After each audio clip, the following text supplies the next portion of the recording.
Thank you, everybody, for coming. And thanks to all of those who are listening online. I'm John Wergen. I'm chairing this dissertation committee along with Carol Barron and Jim McMillan. We're here to listen to Holly King's dissertation presentation. Let me make a couple of comments before we ask Holly to share her work with us. It's a little speech I give every time I do one of these oral defenses, and that is to say that this is not a defense. This is not an opportunity for the faculty to interrogate the student one last time. Really?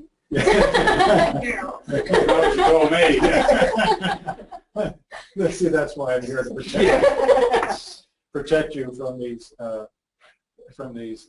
committee members.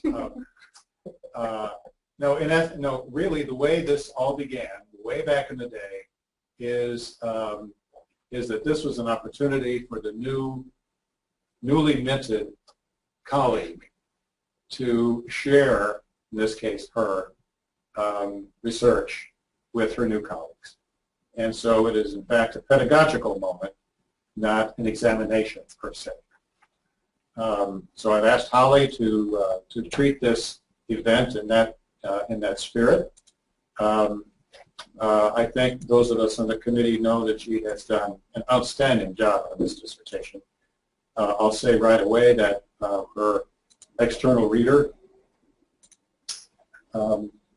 Professor Good, what's his first name? Thomas, thank you.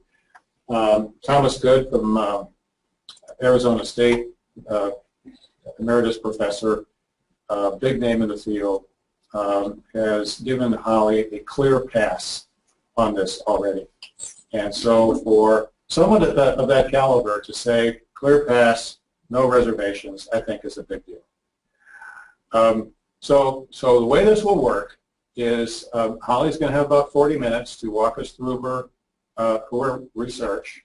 When she's finished, I'm going to ask each of our committee members, first Carol and then Jim, to engage Holly in conversation about that work. And when those two folks are finished, I'll open it up for folks in the room and those online who, if you have a question, as Holly said, please put it on the enter it as a chat. So we'd be happy to take those questions as time allows. We don't know exactly who's online. We know there may be, how many people, Holly? There are, let's see, we have 19 people logged in, friends and family and some colleagues. So yeah, several people from C13. Yeah, would you stay there for a moment? Can everybody hear If you can hear John, could you just raise your hand really quick? I'm going to put all the hands down, and then now if you can raise your hand, if you can hear. Yes, we see hands. Perfect. Thank you, everybody. All right, no further ado. Holly, you have the floor. All right, let me close this off so that you guys can see okay. Well, welcome. Thank you all for being here, especially my supporters who are here locally and everyone online. I am presenting my research findings from my development and validation of a teacher self-assessment instrument called the Teacher Affective Attitudes Inventory. The reason that I really got interested in this inquiry path was because of some family members and my own experience as an educator working in the field for the last 15, 17 years now. My brother is here, Mark, and his family, his wife Julia, and their 3 kids, Avienda, Cameron, and Azira. Mark was a non-traditional learner during school and struggled with being successful in the traditional ways that people teach. And through watching his kind of career path as someone who wasn't fighting some of those same issues, I noticed that where he really got connected and engaged in his learning was when he had strong positive relationships with teachers. And you'll see as I go forward in today's presentation that that is a foundational part of my research in this study. Avienda, his oldest daughter, is similarly a non-traditional student, and she struggled in some of her early years of schooling with teachers who are focused more on compliance and rules in the classroom rather than acknowledging her curiosity and excitement for learning. And so one of the things I've also looked at is how much teacher control and the classroom environment that teachers create leads to student success or hinders it, in the case that Avienda experienced several times. So that kind of is the reason of how I got down this line of inquiry for this study. So the goal of this study was to develop and validate a self-assessment instrument made up of 2 scales, measuring the teacher attitudes related to positive relationships with students, and then also creating an empowering classroom environment. The goal of this study was to look at how the different items that I brainstormed from the research came together and went through factor analysis to design 2 complementary scales that work together in these 2 areas. So these are the research questions that I focused on throughout the study. Research question 1 has 2 parts, A and B, that deal with the 2 different scales that were being investigated. So I was looking at whether a validated scale emerged related to statements around positive relationships with students through exploratory and confirmatory factor analysis. And then the same question, does the validated scale emerge through exploratory and confirmatory factor analysis with statements around creating an empowering classroom environment? The second question was looking at what subscales emerged through the factor analysis process in each of those areas. And then the third research question looked at whether the scales demonstrated convergent validity when compared to a 4-item measure of teacher self-efficacy around classroom management. And then finally, I also looked at group differences between the subgroups of participants in their responses to see if there was any statistically significant differences between groups of teachers responding to the survey.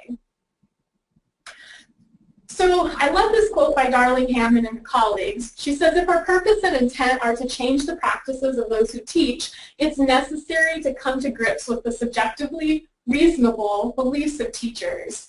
This really talks to the point that the beliefs and attitudes that teachers hold influence the behaviors that they have in the classroom and the ways that they interact with students, the ways they teach, the instructional methodologies that they use, how they deliver content. And so if we are wanting to change practices inside the classroom, we need to get to those underlying beliefs and attitudes as well. So the gap that I really was looking at in the research, and I'll talk a little bit more about the research next, but the gap here was that affective qualities of teachers, the interpersonal, dispositional, the social, emotional aspects of what happens in a classroom is not as well researched as more of the cognitive aspects of teaching, content knowledge, pedagogical knowledge, instructional practices. So I'm going to turn now to the literature review for a few of the slides. I'm not going to get really big into it because those of you who have read my dissertation knows that it's a big chunk of the paper. The literature reviews started out very broadly of looking at the historical overview of teacher effectiveness, how it's been measured, and then narrowed down to the specific constructs that I was looking at in this particular research study. So when I started looking through the historical overview, I was focused on 2 questions. First, I wanted to know what are the qualities of teacher effectiveness that have been identified through the literature. There's been a wealth of studies and research done on qualities of teacher effectiveness. It started with things like the background characteristics of teachers. So does a more effective teacher have a degree from a certain school? Did they go through a traditional certification pathway, or are they someone who came with prior career experience and then became certified as a teacher? The qualities also looked at specific practices that teachers did in the classroom, the teaching acts that led to strong outcomes in students' achievement. And then secondarily, I looked at how teacher effectiveness has been measured over time. In Since about 2000, with the advent of No Child Left Behind, a lot of focus has been focused in measuring teacher effectiveness through hierarchical linear modeling and other statistical methods to examine how much of a student's achievement scores on a standardized test is a direct effect of the teacher that they had either that year or in previous years. So a lot of study has been done looking at how much teachers impact student achievement scores as measured by those standardized tests. Prior to that, we've seen measurement looking at specific types of instruments or frameworks. For example, Hamre and colleagues have their teaching through interactions framework, which is similar to the pathway that I took my research down in looking at what happens in those relationships with students and teachers. Reiner had a teacher performance appraisal instrument that has been used in several studies and looked at what are those effective qualities of teachers. So overall, what I found through this historical overview is that most of the tradition of research on teacher effectiveness has been studying these areas. It studies content knowledge, what teachers actually know about the subject that they teach. It studies pedagogical knowledge, the methods and procedures around how to teach information, and then these specific instructional practices that teachers use in the classroom on a day-to-day basis. And one of the big bodies of work are the process product studies, which focus on the specific teaching actions that teachers engage in a classroom, and then that product outcomes in terms of student learning. That has also traditionally looked at student learning gains in academic subject areas like reading and math, sometimes science as well, and also more of the affective student outcomes like sense of self-efficacy and self-esteem, academic engagement and motivation. So when I turned to where the gap was that I was perceiving, I really wanted to look at what was out there in the literature around those affective characteristics of teachers, beyond more of the cognitive aspects of content knowledge and pedagogical knowledge, because I feel that both of them are important and it creates kind of a holistic view of teaching as a profession and what happens in the classroom that influences student outcomes. So some of the highlights of some of the affective qualities is that teachers who are effective have high expectations for their students. Bunting, for example, did a lot of research looking at the correlation between teachers' expectations for learning and then how they engaged with students in terms of having higher expectations helped them take more ownership of their role in helping students achieve their maximum potential in the classroom. Teacher interpersonal behaviors was another area that was highly studied throughout the literature, looking at things about how teachers build relationships with students. The teacher-student relationship body of literature is tremendous. It's very well researched, and a lot of the influences that have come out of that research have informed the constructs that I was looking at and the specific items that I developed in my survey. So teacher interpersonal behaviors included teacher-student relationships, as I said, also things like managing the classroom and creating a supportive classroom climate so students felt successful. And it also talked again about having those high expectations for the learners. Engelhardt et al. Did a study about teacher values, attitudes, and beliefs about children, where they looked at how the values about teaching and about learning and about children were directly related to the academic outcomes of those students. So we start to see a little bit of this, what I'll talk about next, the causal chain. Ajahn originally wrote about the theory of planned behavior, where he talked about how beliefs informed attitudes, which then influence behavior. And then Acme and colleagues took it a step further, specifically looking at education as a model, where they said teacher beliefs inform the teacher behaviors in the classroom, which are then tied, as research has shown us through a lot of literature over time, to student outcomes. And the student outcomes that I was most interested in went beyond test scores and looked at more of the kind of 21st century skills that we hear a lot about in terms of academic motivation, engagement in the classroom, students developing a sense of confidence in their learning, and being willing to persevere over time. So that causal chain kind of undergirds the conceptual framework that I integrated from multiple authors' kind of studies and work that they had done around teacher effectiveness in education. And I looked at the teacher-student relationships and student empowerment in the form of proactive and positive classroom management and climate efforts to influence student outcomes and create a more motivating classroom. That term motivating classroom came from Nichols and Zhang's work, which I'll share a model of to look at their classroom environment dimensions. But essentially they said that the motivating classroom had high positive student-teacher relationships and was high in empowering students versus focusing on teacher control. So those two pieces together influence that motivating classroom. And this is really the foundation of this study and the work that I have done in terms of the theoretical underpinnings. So I'm going to turn next to the study's methodology. This is where we get into the weeds of the actual development and validation of the scale and the quantitative work that happened in this process.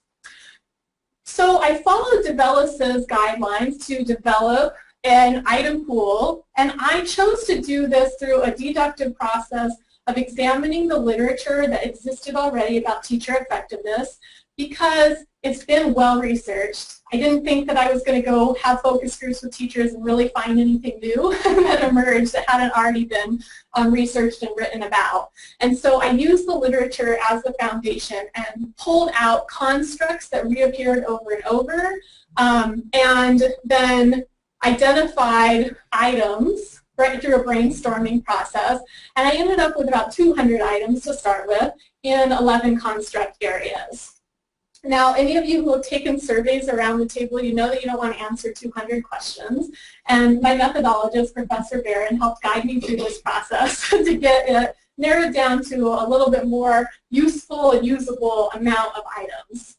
So the first step that I went through was once we had worked on getting that down to about 95 items through Carol's support with me and also our Deputy Chief of Operations at my work who helped me review the items. Then I sent this out via email to a panel of 4 experts who are part of Advanced Ed, where I work, who have extensive background as elementary teachers and principals. And I asked them to look at how well each of the items fit with the overarching construct definitions I had created. So through that process, they rated each on a scale of 1 to 6. 6 was an extremely good fit, and 1 was an extremely poor fit. Anything that was rated under 4.5 was removed. So if it wasn't seen as a poor fit, I eliminated those items. There were several items that were reverse worded that ended up with scores between 4.5 and 5 from that expert review. And those ones I kept because I wasn't sure if the fit analysis was based on the fact that they were reverse scored, and I didn't tell the expert panel that, or if there was really a problem. So I left them in the pool for further testing. I eliminated 2 additional items from that expert panel based on some additional feedback that they had where things were kind of too close together. And then the next step was to do a clarity check with 14 members of Antioch's survey research group. So they went through a similar process where they read each of the items and they provided feedback on whether each statement was written clearly, whether there were suggestions that they would make to improve it, and whether things just made sense. So 6 more items were eliminated through that process, and a couple of others were reworded, and several more we just kind of, Carol and I worked together to make sure that everything seemed to be pretty functional at that point. And now I was down to, I think, 93 items. But we went through more work and more cleaning because that was still too many to really send out and get usable information from teachers. So I ended up with 69 total items in my proposed areas. So there are the 2 constructs of positive relationships and classroom environments. And within those, we have teacher-student relationships, items around conflict, around caring, around providing feedback, and around having an equity orientation in the classroom. Within the classroom environment overarching construct, I looked at classroom management, creating a supportive climate, teacher control, positive guidance, having high expectations, and providing an environment that supports student autonomy.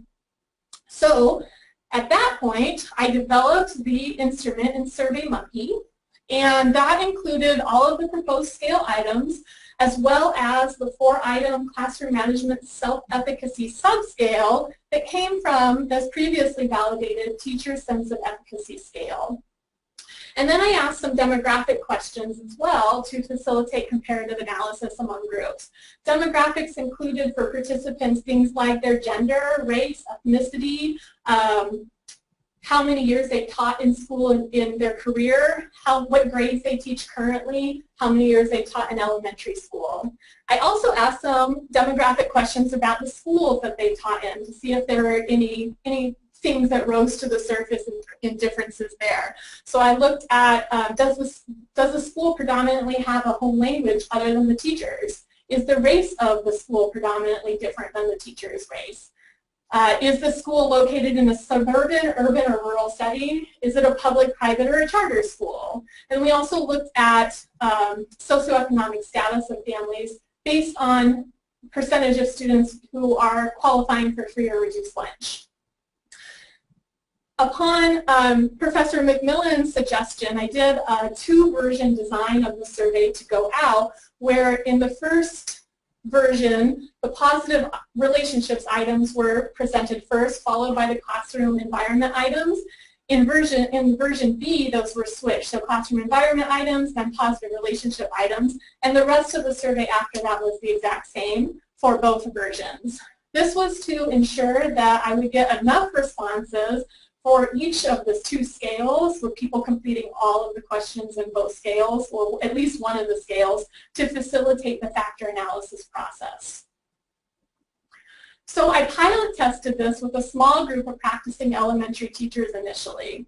That was to ensure that I got a sufficient range of responses and that the items were performing as expected, and to make sure there weren't any problems with the survey design in SurveyMonkey. So 20 participants responded to the survey in part. 13 of those participants answered all of the items in both the positive relationships and the classroom environment questions, or items, they were statements actually.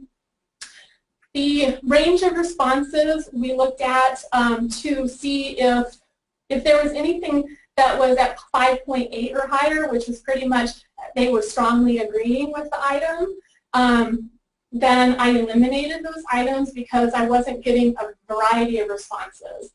So if in designing a survey, it's fine to get a higher range of responses, but because I was developing scale items, I needed that range of responses in order to do the factor analysis process to see where things loaded. Because if people are responding the same way to multiple items, there's no differentiation, and all of those items will end up being removed. So that was the purpose of looking at the response range. 2 more items, no, that's not right. I think 8 more items were eliminated at this phase. So I ended up with a total of 61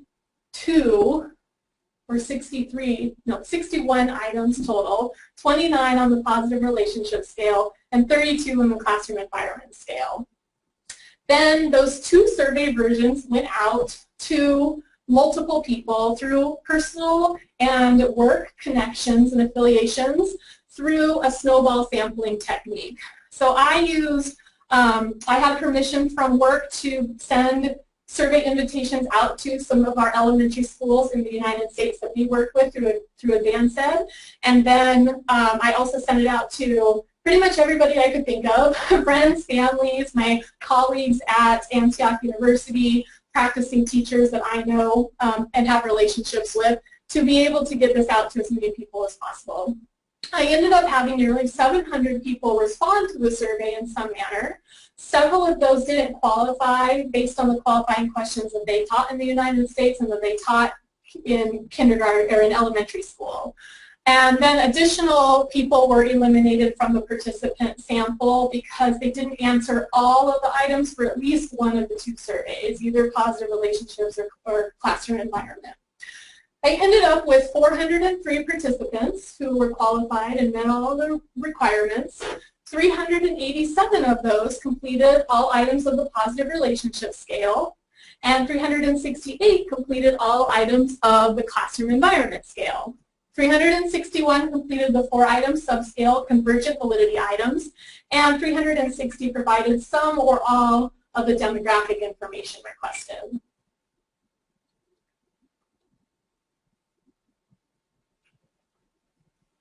So I'll give you a little bit of information about the participants in the study. Most of our participants who answered were teaching grades K through 2 or all grades K through 6. And then several more, almost 22%, were teaching grades 3 to 4, 17% grades 5 to 6. More than half of the teachers who responded have been teaching for more than 10 years. I actually was surprised that most of the people who responded to the survey were teaching 5 years or longer. I had very few teachers who were newer teachers in the elementary school setting. I asked participants about their level of education, and 47% held a bachelor's degree, with 42% holding a master's degree, and the rest have a specialist or a doctoral degree. Most participants, almost 94%, were women and did not identify as Hispanic or Latino-Latina. The self-identified race of participants is shown in this table, where as you can see predominantly the respondents were white, and just a few Black or African American, Asian, American Indian, or other. And I did have 6 participants who identified as 2 or more races, but just their primary race is reflected in this table. Most of the participants taught in a public school setting, while the rest taught in private school, about 32%, and only 6% taught in a charter school setting. About 41% taught in suburban areas, with 34% in rural areas and 24% in urban areas, so pretty good spread across those different settings. And participants represented 40 states and the territory of Puerto Rico. So the data analysis process, this was kind of where the meat of the work came in after the survey was delivered and people responded. I first looked at descriptive analysis by gathering the mean, the standard deviation, and measures of skewness and kurtosis for all of the 61 items that were included in the 2 scales. I then did bivariate correlations to look at how each of those items interacted with every other item in their respective scale, and any items that did not have a correlation of at least 0.30 were eliminated because they weren't showing that they were measuring the same underlying construct as the rest of the items. On the classroom environment scale, I also looked at some items that had pretty weak correlations under 0.35 with only 1 other item, and those were also removed to facilitate the factor analysis. Once the descriptive analysis was done and I removed some items, I went into factor analysis, and I'll talk in more depth about that process momentarily. But I used SPSS to conduct principal components analysis, or PCA, with a Varimax rotation to pull out the factors on my 2 scales. And then I did tests for reliability in SPSS, and then convergent validity and reliability measures when I put the final results of the factor analysis into AMIS, which is the platform I use to conduct confirmatory factor analysis, or CFA.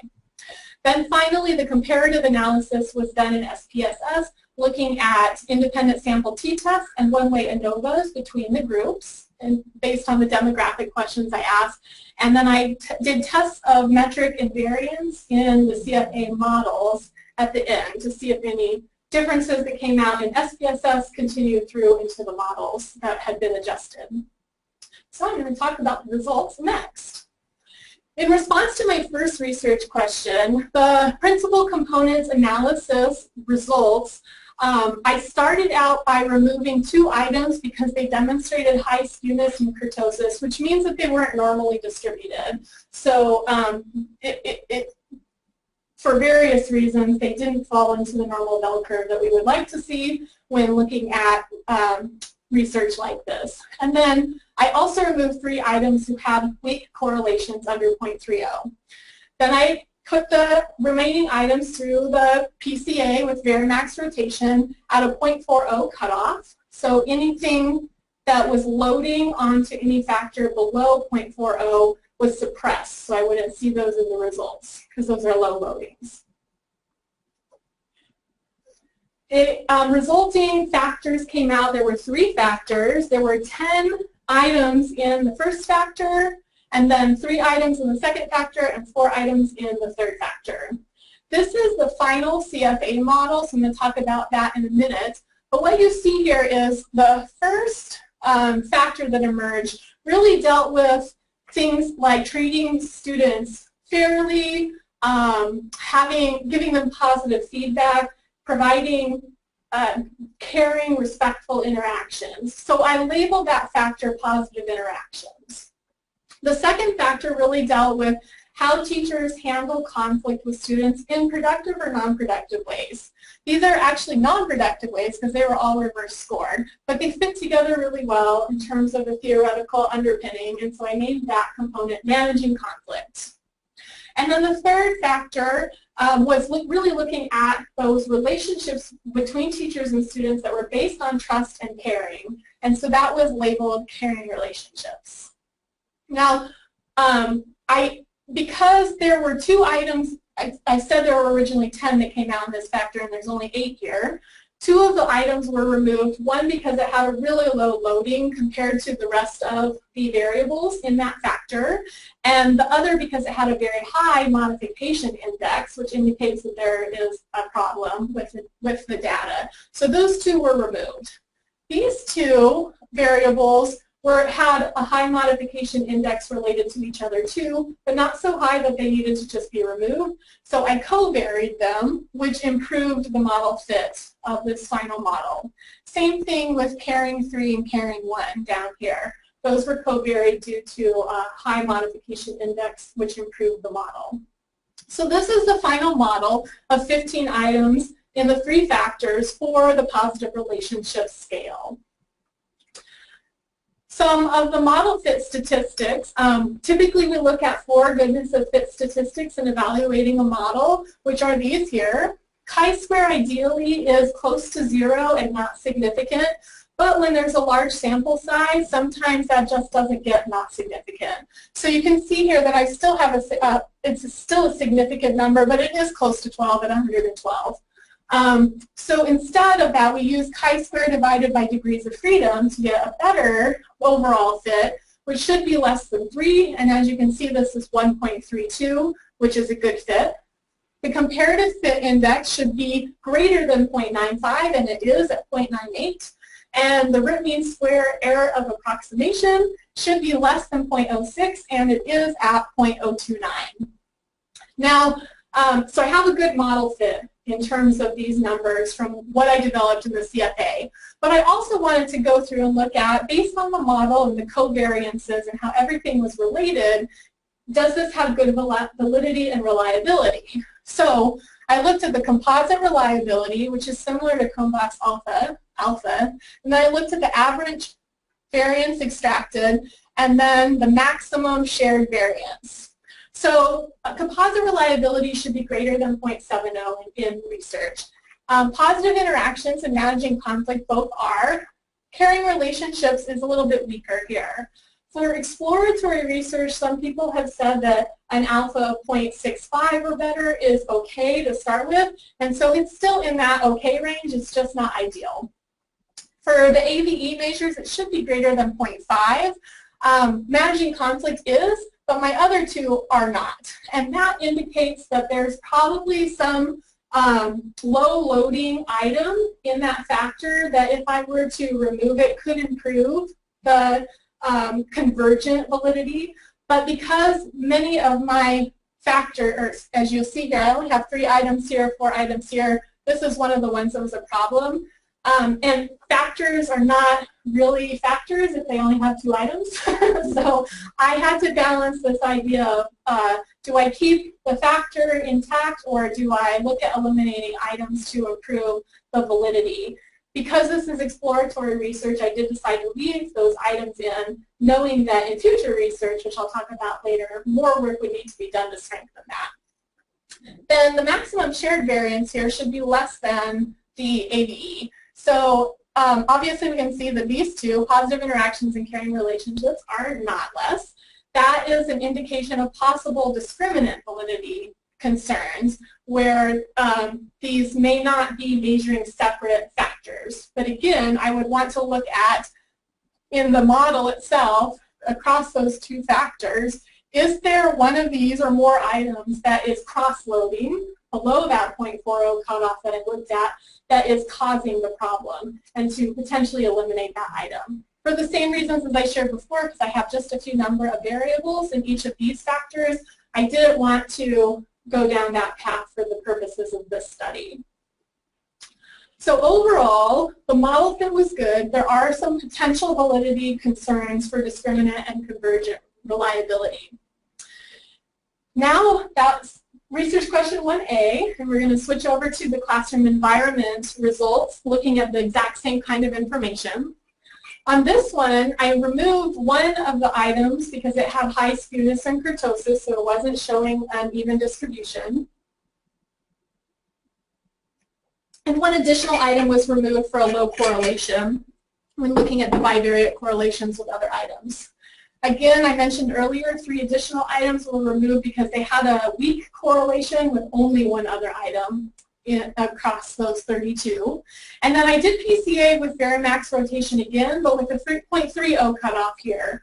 I experimented with a 0.35 and a 0.40 cutoff as well, but I was having too many things cross-loading and not getting any results that had a theoretical underpinning that I could support. So I ended up going all the way down to a 0.30 cutoff to start the process here with this research.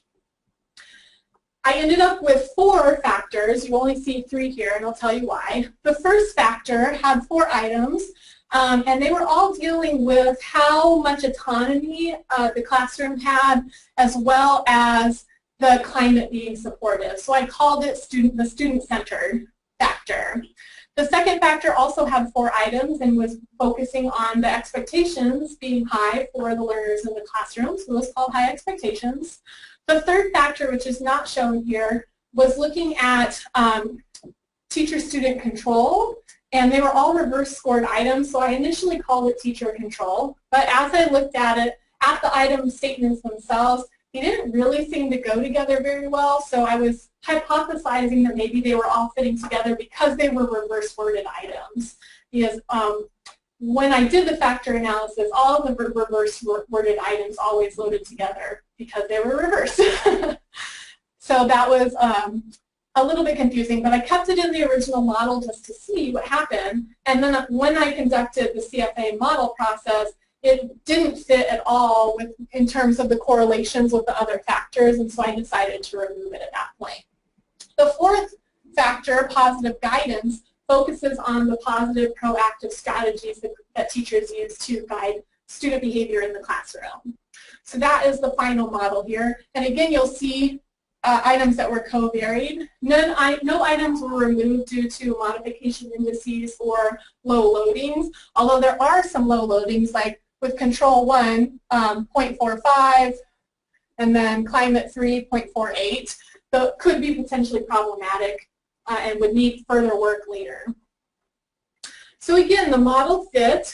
You can see that chi-square is closer to 0 at 58, but still significant. So the chi-square divided by degrees of freedom is within appropriate ranges of being under 3. The comparative fit index is at 0.979, so above the 0.95 guideline. And root mean square error of approximation is at 0.036, so under the 0.06 recommendation. For the validity and reliability measures, student-centered is solid in terms of reliability. High expectations and positive guidance are below that 0.7, but they're still above the 0.65 exploratory research cutoff. The AVE measures are all poor. So this is where I first saw some concerns about convergent validity showing up, where maybe the data is indicating that these items, these factors are not all measuring the same underlying latent variable, which is what convergent validity is looking at. And then these are all reasonable. This is a little bit higher than the AVE for high expectations, but not significantly higher. And so the discriminant validity is pretty well supported here. So we're going to come back to some more discussion of that in a little bit. But I'm going to move on to research question 2. These subscales that emerged, I already showed you. We had the 3 positive interactions, managing conflict, and caring relationships, subscales that emerged from the positive relationships. And then for the classroom environment, we had student-centered, high expectations, and positive guidance. Now what we're looking for here is for convergent validity versus discriminant validity, we're looking for factor correlations above 0.5 and below 0.8 that shows these are all measuring the same underlying latent variable, but they're different enough that the factors themselves are discriminating from one another. So in the positive relationship scale, we have good numbers ranging from 0.53 up to 0.796. In the classroom environments, we have the correlation between high expectations and student-centered is good at 0.61, but positive guidance with student-centered and with high expectations is weaker and is not demonstrating convergent validity. So as a result of that, I started thinking under the guidance of Professor Barron that perhaps I need to start thinking about the classroom environment factors as different scales. And you'll see in the final analysis of this that I did in fact decide to use those as 3 different scales versus 3 subscales of an overarching classroom environment scale. So research question 3, we're looking at whether the scales that emerge demonstrate convergent validity with the validated measure of classroom self-efficacy. So I used the 4-item classroom management subscale, which in its original research had a mean score of 6.7 on a scale of 1 to 9, with a standard deviation of 1.2 and reliability alpha of 0.86. I had 356 participants who responded to these 4 questions, and I used their scores, the mean of their scores, to replace missing data across the whole participant sample for each of the 2 data sets. The mean score in my participants was 7.7 on that 1 to 9 scale, with a standard deviation of 1.1 and an alpha of 0.88. So comparable, although my respondents answered 1 full point higher on average than the original research pool. So when I compared the classroom management efficacy factor to the other 3 factors on each scale, I saw that they have scores under 0.5, which I was hoping for because I wanted to make sure that my measurements of looking at teacher attitudes was different than this measure of looking at teacher self-efficacy. So that was a good result.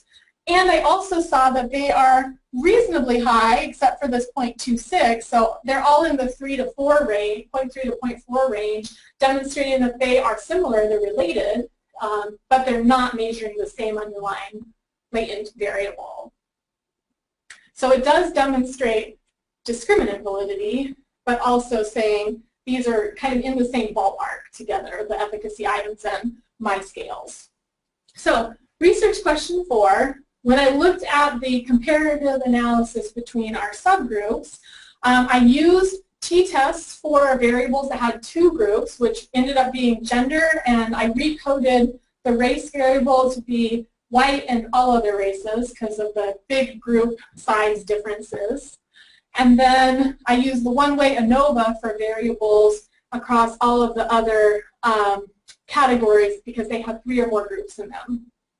And then after I did that comparative analysis, I conducted tests for metric invariance in those final CFA models using AMIS.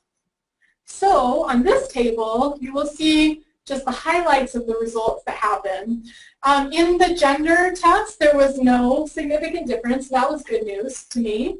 And I'm looking for no significant differences, because I was really hoping that all of these items would perform the same way no matter what teacher demographics the participants had.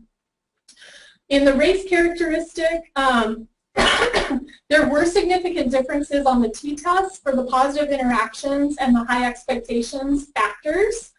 And when I tested that out through the CFA model with the test for metric and variance, the positive interactions, and I'm getting myself confused now. Yes, those actually ended up going away, but what did show up was there were significant differences on the classroom environments and student-centered in the positive guidance environments. And I am still unsure why that shift happened. When I looked at the model, there's something going on with the items themselves and the way they load onto factors. There may be cross-loading that's influencing those, but it would need further investigation to really pin down what's going on with those differences. There were no differences found in the type of degree teachers had. In the grades teachers taught, there was a significant difference found in the caring relationships factor between teachers teaching grades K2 and grades 5-6, and then grades K2 and all grades. Then when I tested in the model for metric and variance, the only one that stayed significant was the caring relationships between K2 teachers and all grades teachers.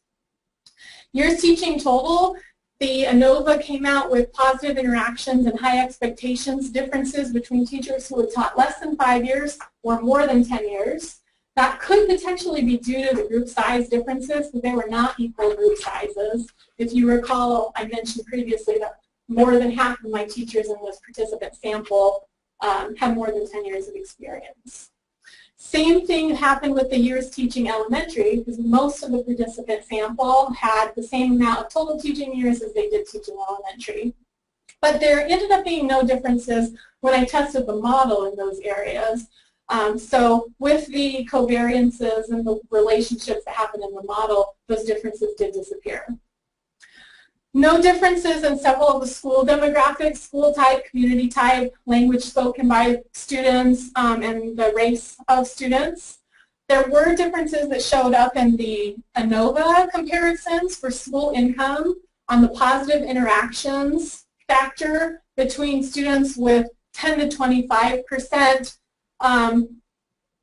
low income and greater than 75% low income, and then also 51 to 75% low income and greater than 75% low income.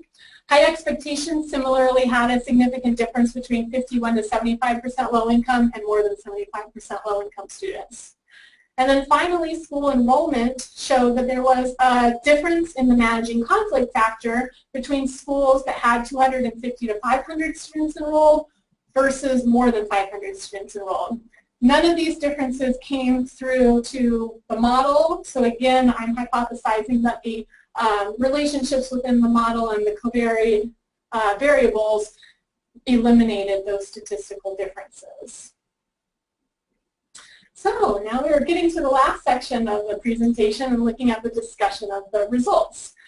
This is the classroom environment dimensions model from Nichols and Zhang that I mentioned earlier, where on one axis we have affirming or positive relationships versus negative relationships or rejection by teachers to students. And on this axis we have teacher control moving over to student empowerment. So the motivating classroom is what I was focusing on, that was high in relationships and high in student empowerment. When I looked at my results, I had originally hypothesized, as I showed you, that we would see impacts from the classroom environment and from positive relationships motivating student outcomes or the motivating classroom, or impacting the motivating classroom. A similar model ended up emerging from my results, although the factors that I had hypothesized originally were not the same. Those 11 constructs ended up boiling down to 6 constructs, and they were a little bit different. So with the positive relationships, we ended up with positive interactions, managing conflict, and caring relationships, influencing the motivating classroom. And then the classroom environment elements of the student-centered environment, the high expectations environment, and the positive guidance environment also influencing the motivating classroom. So my contributions from this research to theory are a new model that I just showed you of displaying the variables which can contribute to a motivating classroom, specifically looking at those affective characteristics of teacher effectiveness that have been shown in research to impact student motivation, a sense of self-esteem and self-efficacy of students in the classroom, academic engagement, and other 21st century skills that have been deemed important by our field of education. I also was able to inform and expand on the field's understanding of teacher effectiveness by identifying these variables that encompass many of the affective teacher effectiveness characteristics that have been shown in research. So elements of effectiveness that emerge from this study include fairness, respect, constructive feedback, and maintaining positivity in interactions even when faced with conflict, responding to the negative aspects of conflict with students in appropriate ways, creating relationships grounded in caring, empathy, and trust, creating an environment that is conducive to student initiative and guidance of the student's own learning, holding high expectations for all students, and focusing on guidance and empowerment rather than the more authoritarian or punitive classroom behaviors. Some implications for practice. Ultimately, the purpose of this was to design a self-assessment tool that can be used by practicing elementary school teachers. And I feel that I have the initial beginnings of a tool that can be further developed through some future research. But the main purpose of this tool is really to be used as a reflection tool, to think about what a teacher believes their own attitudes are, how that shows up when they're responding to the items in these 4 scales, and then to guide their professional learning from that. The idea is that if teachers are, going back to the Darling-Hammond quote, if teachers are interested in changing their behaviors in the classrooms, having a solid understanding and reflection on what their beliefs are about teaching, what their attitudes are about building teacher-student relationships and creating an empowering classroom environment, that they can identify areas of weakness that could be supported through targeted professional development to improve their skills in those areas. Now, going beyond the implications for classroom practice, my doctorate is in leadership and change, not education, and so I might stop at this point if I were looking at implications, if I were in a PhD for education program. But because I'm looking specifically at what this means for leadership and change in the school system, in the education system, I have some implications for leadership practice as well. First off, facilitating change in classrooms is an important step. And for leaders who are working on developing professional development in both pre-service and in-service training, this tool could be a valuable resource for them to use with teachers through that self-reflection process that then facilitates their programming in terms of professional development around the needs that they see of their teachers through the self-assessment process. One of the important things that has come out in research over and over again is that teachers are often feeling disempowered and not valued as professionals. And so creating teacher agency to support teacher leadership, to support involvement across schools and districts can be a huge factor. And one of the ways to do that is giving teachers their voice in what happens in their schools, in guiding their professional learning, in making learning really relevant. The #1 complaint that teachers have indicated around professional development opportunities is that it's not relevant to the work that they're doing in the classroom that they need and can use right away. So if leaders in school and district settings are able to take this tool and the information gleaned from this study to support teacher agency and to support including teachers as leaders in the schools, that can really help change the way that education is working and perhaps prevent some of the burnout that many teachers are facing these days. Finally, it also supports the formative assessment process. In my literature review, I focused a lot on the importance of including formative assessment along with summative or evaluative assessment for teachers. And if district and school leaders are thinking about inclusion of multiple data points around formative assessment to improve classroom practice, this tool could be one data point that could be used to support that ongoing formative assessment process in conjunction with observations and other research-based methods that contribute to helping teachers grow as they go through the year. So some of the limitations that I found as a result of conducting this research is that I didn't have as much diversity in the sample as would be representative of the entire teaching population of elementary teachers in the U.S. My population sample was predominantly white women, so I could benefit by having more males and more people of color in future research. Also, most participants were long-term teachers, 5 years or more, working in elementary school settings.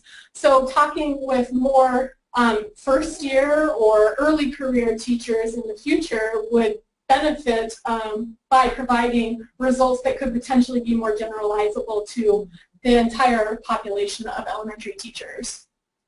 Finally, there was some, while I had participation from 40 states, because of the snowball sampling method that I used, some states had a lot of teachers that participated, and some states only had 1 or 2 teachers. So again, it's not representative of the teacher population in those areas, and that limits the ability to generalize findings to the greater teacher population. The other main limitation was a low number of items in the factors. Because I had several factors, 2 in the positive relationships scale and all 3 of the classroom environment scales only had 3 or 4 items. They could have been strengthened by having more items that fit better with the underlying constructs. And so future research would really benefit from being focused on strengthening those factors that had just a few items. There were some convergent validity concerns, as I mentioned previously, with the classroom environment factors, and so I'm treating them currently as 3 separate scales. Although I think that with additional research, you could go either way, either adding items or refining items to develop a single underlying construct across those 3 factors, or boosting each of those scales with a few items to strengthen them and have them be more valid and reliable down the road. So in terms of future research, I've mentioned some of these already, but testing and refinement of the instrument, we could benefit by having other grade levels, such as middle or high school teachers, use this to see if results were similar or different to the elementary teachers. Also expanding research into testing or doing a survey with teachers in other countries beyond the United States. We could include more diverse demographics and future population or future participant samples for research to see if we could get some more equal group sizes in terms of like gender and race and the different types of settings that teachers were in, to ensure that the group comparisons where there were differences showing up, to see if those continue to be true in a larger total sample size or in more equal group sizes, or to make sure that where there were no significant differences in this sample, that held true in future replications of this study. Again, strengthening those factors with few items by rewording or expanding items could really strengthen this overall assessment tool. And then replicating the findings, so doing the same thing over again and seeing if results were consistent across another population sample of practicing U.S. elementary teachers. In terms of the impact on practice, this Teacher Affective Attitudes Inventory has obviously not been tested in terms of behavior change in the classroom with teachers. So doing more research down the road to see, does this actually have an impact in teachers reflecting on their practice, in choosing professional development that can really support them in strengthening their skills, and does it actually result in teacher behavior changes in their classroom practice? I have a couple of quotes that I want to share. I can find them. From what teachers talked about. And if I can't find them easily, I'm not going to. Here we go.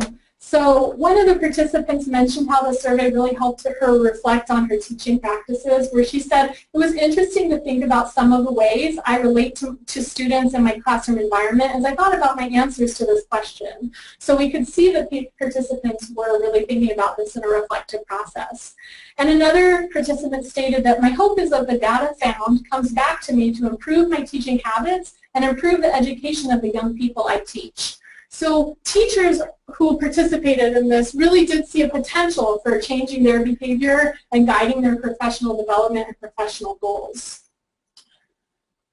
So in conclusion, I started out this research project to really see what showed up in terms of my hypothesis that teacher-student relationships and classroom environment were important aspects of teacher effectiveness. And I believe that the research results that I had demonstrated that those are grounded in the literature, and they can be a support in rounding out the assessment practices both formatively and in terms of helping teachers reflect on their practice down the road. I was able to develop a model that can be used for future researchers to look at variables around affective elements of teacher effectiveness. And I also had a lot more questions that arose to guide my future research directions. So thank you very much for your time and attention. Thank you, Holly. Would you like to take a seat? Sure. Would that be good? Yeah, that's fine. Let me also You've been standing put for up. an hour, so Right. that would be a good thing to do, I think. We may want to come back to that, though, so leave it up. Okay. So while Holly takes a breath or two, let me introduce, for those who are online or on the webinar, the two other committee members that worked with Holly. First, Dr. Carol Barron, who is a core faculty member in the Leadership and Change program. Also got her degree here at the School of Education at VCU. Been here before. She's been here before.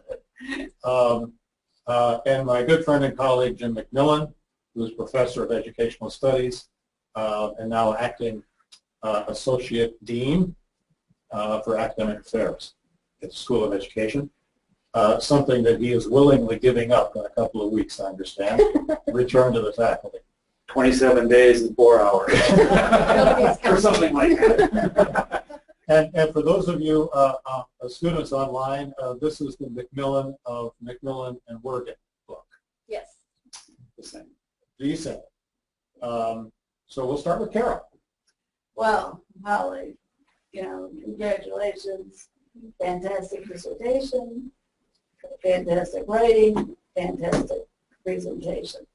Really pleasure to work with you, even if you did keep me on my toes.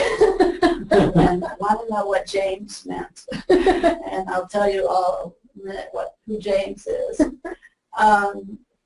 There's a lot to know in doing the work you did, but there's also a lot to figuring out how to do it. And so we both have to thank Dr. James Gaskins for his absolutely fantastic video series. Yes. So every once in a while I would send Holly an email, well, what did James have to say? So we had many discussions about what James had to say. Really, I know you pushed yourselves, you pushed me. And it was a very, very good experience. And I think you will be able to take this quite far. I don't think you got to quite your ideal of one scale that you can just go running with. But I think you now appreciate what's involved in the process and what else really needs to be done. One question I had was when we first started talking, you really wanted one scale. And how do you feel now about the decision to split out the classroom management and the relationship?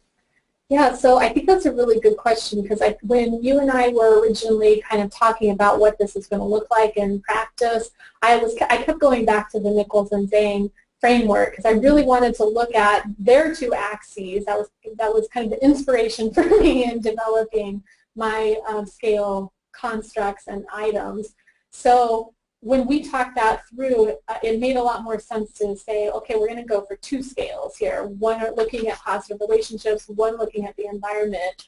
And I think that was a good decision, because I think the data that came out of it was a lot richer than it would have been. I think that I got more useful and broader information than I would have if I'd had a single scale that I was trying to fit everything into. Because really, in the end, everything didn't fit. Right, it didn't. And I don't know if it's in one of the scales, but I know it's in your document that they really didn't correlate together. So right. It was just interesting that we, picked up on that before having to learn the lesson the hard way. Yes, because I think it could have been much messier. Yeah. The other thing I'm thinking about, you mentioned item deletion, and less people think that you threw away 120 really good items before you started. That's not quite what happened, in the sense that, yes, you threw them away, but they were more or less repeat items. Yeah. So it seems like there are other items that could be developed, especially in those subscales where there's only 3, or even there were a few potential ones that had 2 that you had to leave out. What do you think needs to be done to really shore that up? Because it's not just a matter of, flipping the word, because you had already done that. Those are the 100 or so that were gone. But it seems like there's some aspect of those subscales that may not be included in the items that did fall into the scale. Do you know what I'm saying? Yes. I think that if I were to really look at next steps for those scales with smaller items, I would want to probably go back to the brainstorming process. I might look back at items that we had eliminated earlier to see if, based on what emerged, this construct now, like managing conflict, for example, were there items that I removed early on in the process that might fit now with this particular factor that we're looking at? And then going back to the literature, are there other pieces that fit with the items that are in that factor currently that might also relate, but are different enough that they're measuring different aspects of that factor, but could potentially support and beef up, for lack of a better term. And I say this partly for the benefit of not knowing who else is online, but I have several other students developing scales, so I mean, it is I need a slight counterpoint to that. Well, let me just finish. Go ahead, yeah. I mean, the thing is that to just restate what you've already stated is sometimes useful. It broadens it a little bit. But it's also important to know if there's something within that construct that you missed. Right. And that would fit, tightly in there also. So I'm just thinking in terms of, not just going back to the 100 that you threw out just because it said one word difference, but, what else really might be missing there. Right. And your counterpoint? Oh, well, do you have some other questions? Well, I have, I wanted to know about the sample diversity. That, obviously, that a richer, more diverse sample would be important. I mean, not so much in terms of gender. I mean, we know you're not going to get a 50-50 sample, gender sample in this population. And that's not general, that's not representative of the actual right. numbers. Only if you want to do a gender study. Yeah, right. Yeah. But I mean, obviously race, I mean, there, it's more than a couple % of people of color in the teaching profession. So, what do you think you can do to get that sample going? Yeah, well, I think that if I were recruiting for specific groups of participants, I would really look at what connections do I have where there are teachers who represent that group that I could go to and make a maybe more formal invitation to. This was very much kind of hands-off in terms of the sampling process, where many of the teachers who came through this had no relationship to me at all. They just happened to get it from a friend or a family member or another teacher that they teach with, or it was sent, to the principal of their school, who then was kind enough to distribute it to their teaching staff to voluntarily participate in. So if I were looking at getting a more diverse sample, I would want to be like, okay, so where are these schools that have teachers that are representative of the group I'm trying to get? Let me go to them directly, whether it's via a staff meeting or some other method, to talk with them and ask them to participate in the study. So you have to make a more direct approach. Yeah, right? yeah, more relatable. Right. Well, that's, other things Holly and I had talked about many times. Mm-hmm. So I know you have. Let me simply reiterate what Carol said. First of all, you've done a great job on this. Just outstanding job, methodologically, conceptually, just really terrific, first rate. Thank you. Really, really nice work. Thinking about the sample a little bit more. If I remember correctly, the one comparison that you made with earlier work was that your sample was a point higher on the scale. Yes. So For the here's what I'm wondering. These are people who probably are pretty confident teachers. Yeah. They're probably pretty good teachers. They're probably happy teachers to respond to this. Yes. So if the sample was more diverse, not so much with respect to race or gender, but with respect to confidence in teaching, happiness in teaching, my question is, how would that possibly impact the results of this kind of study? That's a really good question. I think that the main way I could see it, and now I'm just going to preface this with saying that there was some positive bias in just the subject matter and the way items were worded. Because, when you're thinking about teacher-student relationships, there's not very many teachers who are going to go answer questions and be like, no, I don't support it all. Yeah, something of a ceiling. Right. Yeah. So I do think that this survey was very long, and so most people who probably were maybe less interested in answering and being invested in it weeded themselves out by not completing all the items. So they may have been there, but I didn't keep them because they didn't complete. But I do think that I would probably have seen more variability in the response ranges, which could certainly have impacted the way these factors and the variables came out. Right. So if we had a lot of first-year teachers who were still uncertain doing this, I bet I might even have completely different factors emerge. Right. I think that's a really important part of the development of this, and the use of it. Right. Is that as you have an opportunity to have other groups, other samples do this, then you're going to learn a lot more. Definitely. And so I think that's really going to be important moving ahead. Could I follow up quickly, Jim? No. Oh, okay.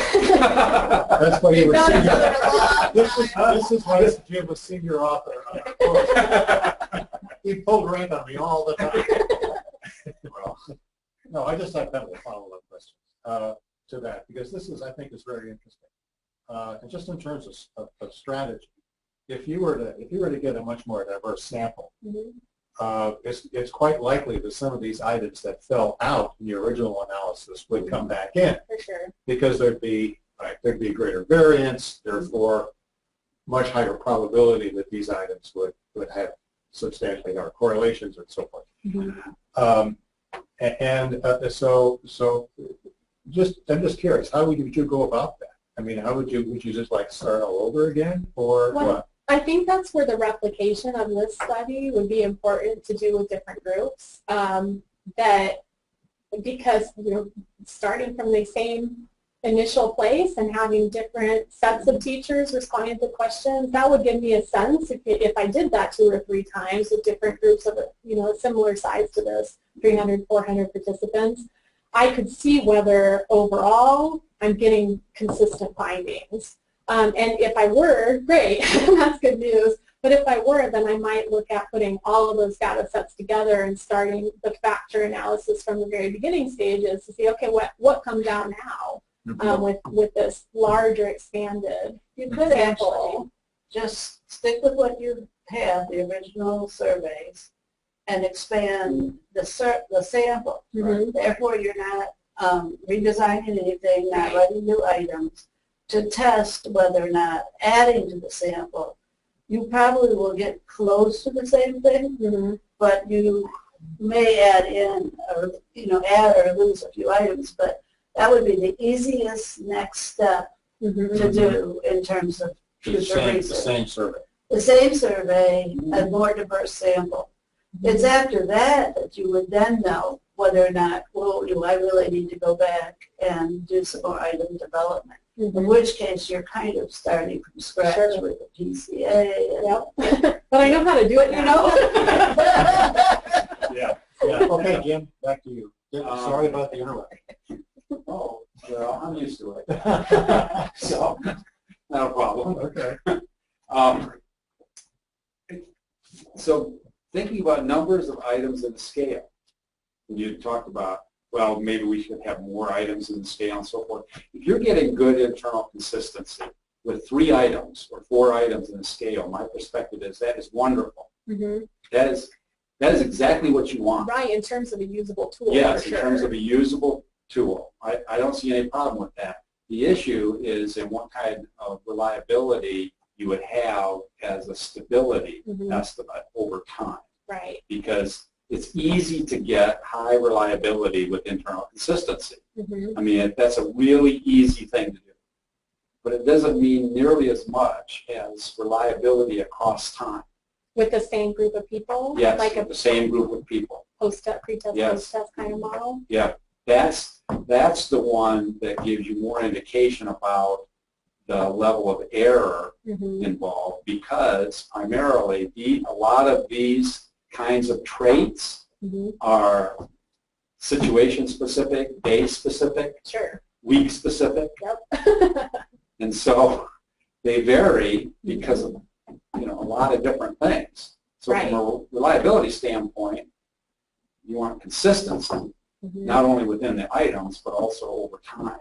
Yeah, that's a really good point. So that would be something else I'd suggest, Mm-hmm. kind of moving ahead, is to see about getting that kind of reliability information.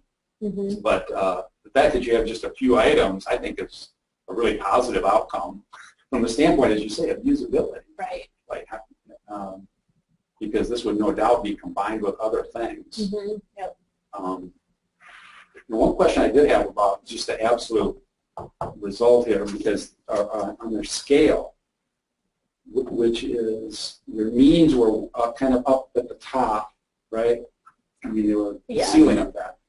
So how would someone look at what their average score was and think about what it means with respect to improving in an area or Yeah.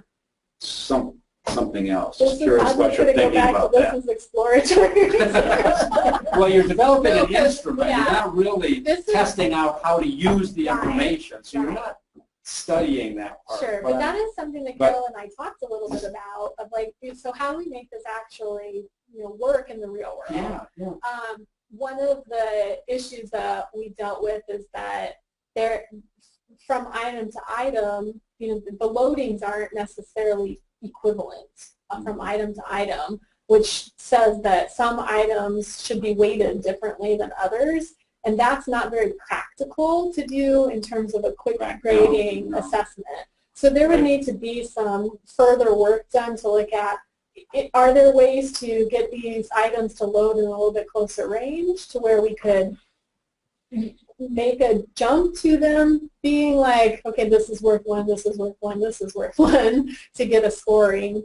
But right now, I think there's still a lot of work to do in terms of creating a scoring of this reusable interpreting information. it, and because would there be norms, for example? Right. Would there, at some point, so you could compare your caring with what the norm group caring is. Oh, I'm below the norm group for caring. I wonder if I need to work on that. Yeah, and it could potentially be that way if there was a big enough sample. From a leadership standpoint, or right. the principal might say, well, I want to see an improvement in caring, so I'm going to have you do a pre-test and a post-test. Sure. Yeah. To be more caring with your students, and I mean, so you're thinking, oh, wow, yeah, right. That's really kind of what I was hoping to have as a result of this study, but as I said, it's not there yet. No, so there's a lot more work to do to get there. Yeah, it might be post-op.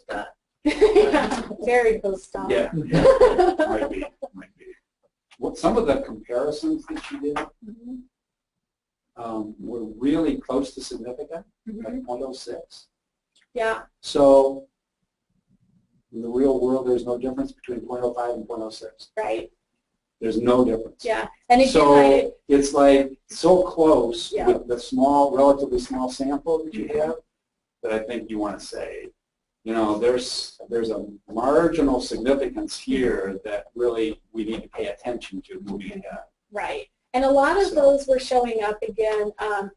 One of the biggest difficulties with that group comparison is that my group sizes that I'm comparing are very different. Right. Like for race, you know, I'm talking about 300 versus 20. And so some of that statistical significance could be showing up just because of the sample sizes being so different, or the group's sizes. I don't know, though. So that would be something I would definitely want to look at further as I went down the road with this tool. Well, and the metric invariance is really the stronger measure because it's taken into account the whole model. So they don't show up as being significant there. So their marginal significance in just the two group comparison, not taking into account the rest of the model, is not. From an invariance standpoint, if you can identify just two really different groups that are, pretty substantial and equal in numbers, and then check invariance for that, that's usually sufficient, rather than expecting that it's going to be for all the different, all the different smaller kinds of subgroups that you have in a particular sample. The white, non-white category is pretty meaningless right now. Yeah, right. There's no, it doesn't really, you can draw that comparison and say that there's no difference, but it doesn't really, right. Non-white is, you can't, my point is you can't really interpret it very easily at all. Yeah. Nothing about the and in your survey work moving forward, of course, it's not just male, female. Right. So yeah, and I had three one of those things options in the survey. It was, do you identify as male, female, other? Yeah. So trying to expand that. Yeah, that's good. From that. Yeah. Anything else, Jen?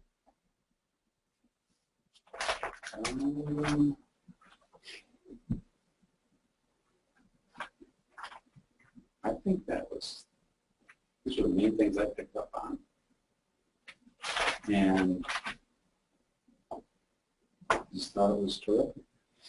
I mean, it's really, really strong. Thank you. Yeah, really nice work. Thanks. You're a very capable young woman.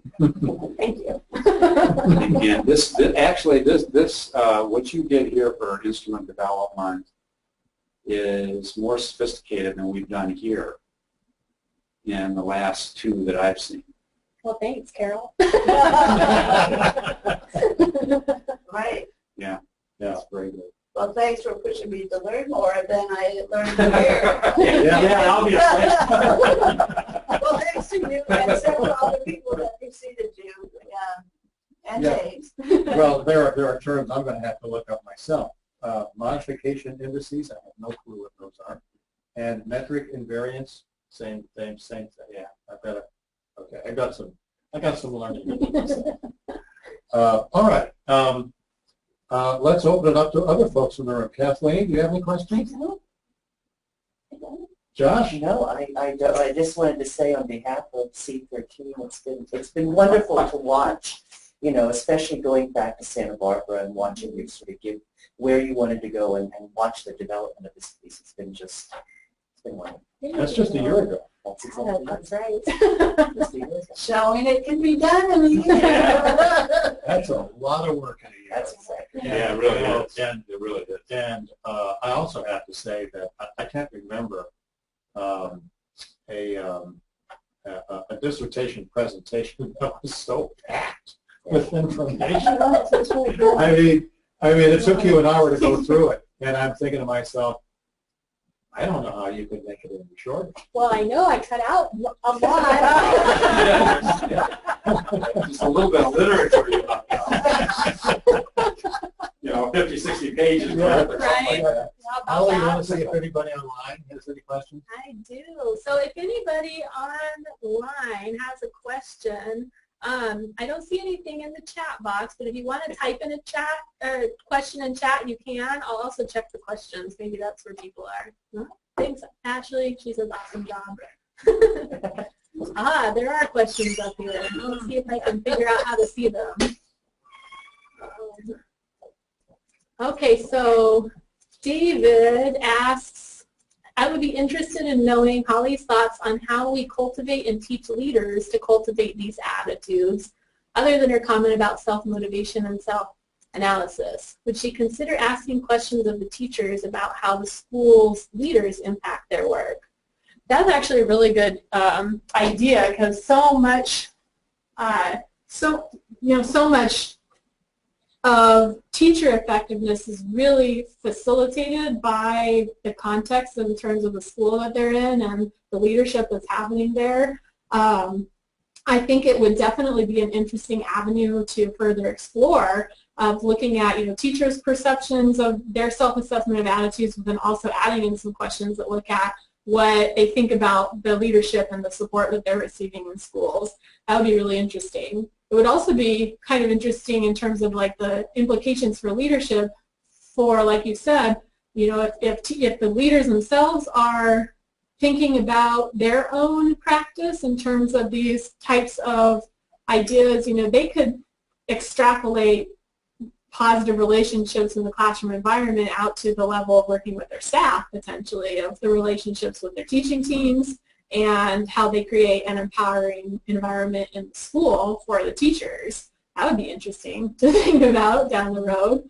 And then also, you know, reflecting on their own practice as teachers to be able to kind of bridge that. I think sometimes when we get into administration for a while, even though we've been there in the teacher role, we forget a little bit about how early it is in the daily activities and what we're asking of those folks to be doing.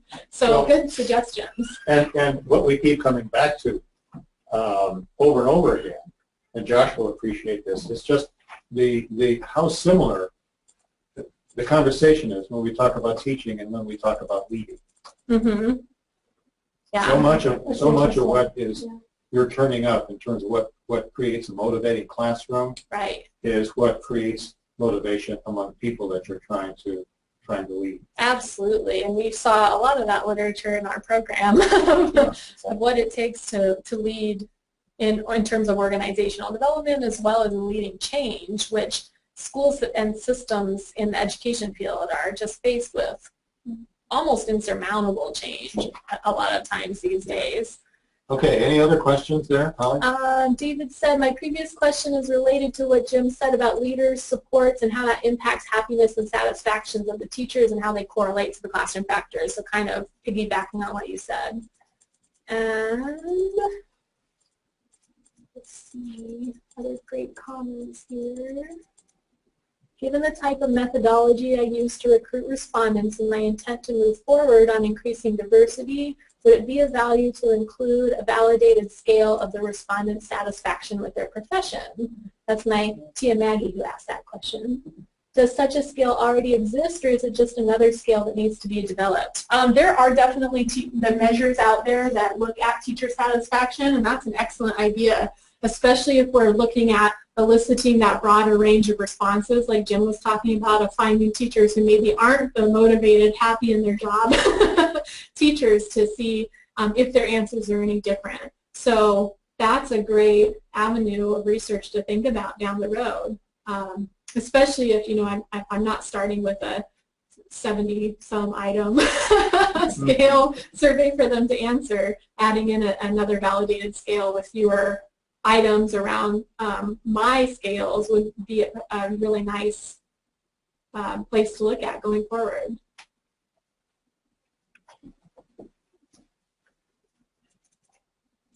All right, and then that was it in terms of questions that I'm seeing. So thank you, everybody. Those are good questions. Those are good questions. All right. Anything further, Karen? No, I'm just wondering if we even have to leave the room. If she has to leave the room, you mean? Well, normally what happens in this process is that we invite the candidate to leave the room, or in this case, the three of us to leave the room, to consider the formal disposition of the dissertation, including any requirements for revision. Mm-hmm. Carol, you asked a very good question, because I've been taking notes. I have not heard any requirements for revision other than the usual kinds of edits. You always want to read it one more time. That people, I mean, the student does at least. Yeah. Yes, I do. Do we need to meet outside, or are we ready to? I'm fine. I mean, fine. Okay.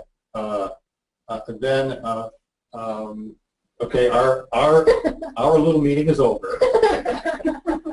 So this is the moment that makes me glad I do what I do, which is to introduce to everyone Dr. Holly King. Thank you. Yeah. Or when they're forced to